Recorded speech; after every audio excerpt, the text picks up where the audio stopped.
এই নির্বাচনে আমরা ছিলাম। জাতীয় পার্টি আগা থেকে গোড়া পর্যন্ত শুধু নির্বাচনে নয়, তার আগে হাসিনা সরকারের বিরুদ্ধে যত ধরনের প্রতিবাদ করা দরকার, যত কিছু করা দরকার আমরা করেছি। আমাদের মানুষ শহীদ হয়েছে, আমাদের মানুষ জেলখানায় গেছে, আমরা বিভিন্নভাবে হেনস্থার শিকার হয়েছি, তথাপি কিন্তু আমরা সরকারের বিরুদ্ধে খালি আমরা তো এই জুলাই আন্দোলনের শুরু না, তার আগে থেকে হাসিনা সরকারের বিরুদ্ধে যে কোনো আন্দোলনে, যে কোনো সময়, যে কোনো পথে জাতীয় পথে সোচ্চার ছিল এবং জাতীয় পথে সোচ্চার এখন আছে। ফলে এইভাবে করে তারা নিজস্ব একটা কাঠামো তৈরি করে সেই কাঠামোতে তারা দেশকে সম্পূর্ণভাবে নিজস্ব ধ্যান ধারণা নিয়ে চালাবেন, সেইভাবে সবকিছুকে পরিবর্তন করবেন, এইটা আমরা মানতে পারি না। আমি মনে করি জনগণ তাদের কাউকে এই ম্যান্ডেট দেয় নাই, আমরা জনগণের অংশ, আমরা তাদেরকে এই ম্যান্ডেট দেই নাই।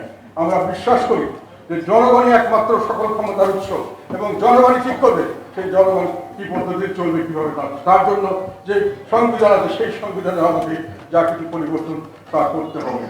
আমি এই কারণেই আমাদের কথা হলো যে সংস্কারের কথা বলা হচ্ছে, মুসলিমীয় মানুষের সমর্থনে সেই সংস্কারকে যদি জোর করে চাপিয়ে দেওয়া হয়, এই চাপানো সংস্কার কেউ মানবে না।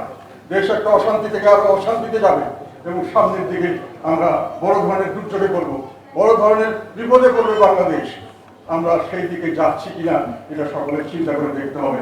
ক্ষমতার লোভ অনেক ভালো, ক্ষমতা পাঠান, আমি খুব সহজে ক্ষমতা পেয়ে গেলাম, অর্ধেক লোককে বাদ দিয়ে নির্বাচন করলাম এবং তারপরে কোনো কষ্ট করতে হলো না, প্রধানমন্ত্রী মিনিস্টার হলাম এবং ব্যবসা বাণিজ্য করে টাকা পয়সা করলাম।